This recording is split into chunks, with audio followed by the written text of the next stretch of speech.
I think I'm going to look at Domantas Sabonis, who's just below that price point. He's at 9,000 going up against Washington. Had a huge game in the opener against Charlotte. Indiana, of course, ends up blowing that game, but Sabonis was essentially the reason that they built a huge lead early on. He had 20-plus points in the first half alone.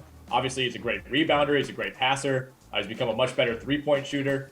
So I think he's a really good value at 9,000. And on the other side of that matchup, if you want to save some money at center, you can get Daniel Gafford at just 5,200. That's a really good price for a starting center. And Montrezl Harrell, who's kind of looking like he's going to be maybe their backup 5, backup 4, played a ton of minutes on opening night.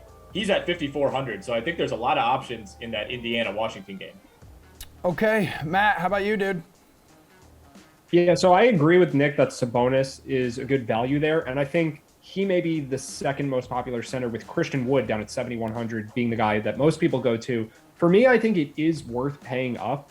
And you mentioned two 10K centers. One of them is still questionable for tonight's game. That's Joel Embiid. That didn't take long, right?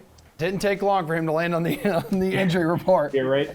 A lot of turmoil in Philly at the moment. So, certainly didn't take long. And I think that'll scare some people away. And they may just want to go to Nikola Jokic or someone cheaper. But Embiid is in a great spot against the Nets, who don't have a center who can defend him.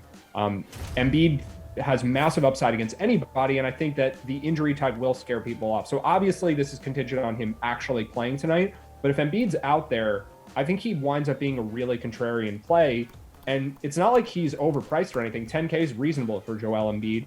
He could put up 75 fantasy points, so I think he might be the player on this slate who has the most upside, and I think that his ownership winds up really low just because of the injury scare.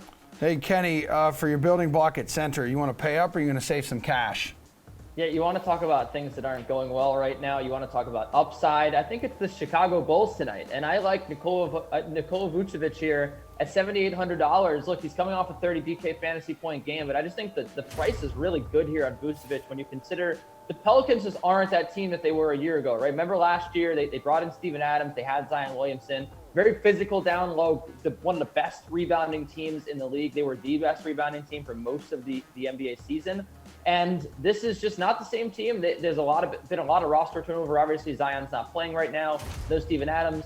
So I think that this is a matchup here I'm not scared of. And to get Vucevic here at $7,800, a very talented offensive player, someone who I think is going to be relied upon a lot in the Chicago Bulls season. Probably going to be a lot of brick threes from Caruso, some more rebounds for Vucevic, and I just think that this is, I don't know, it's a pretty good price for him at this stature at this point of the season. But I don't really disagree with what the other guys are saying.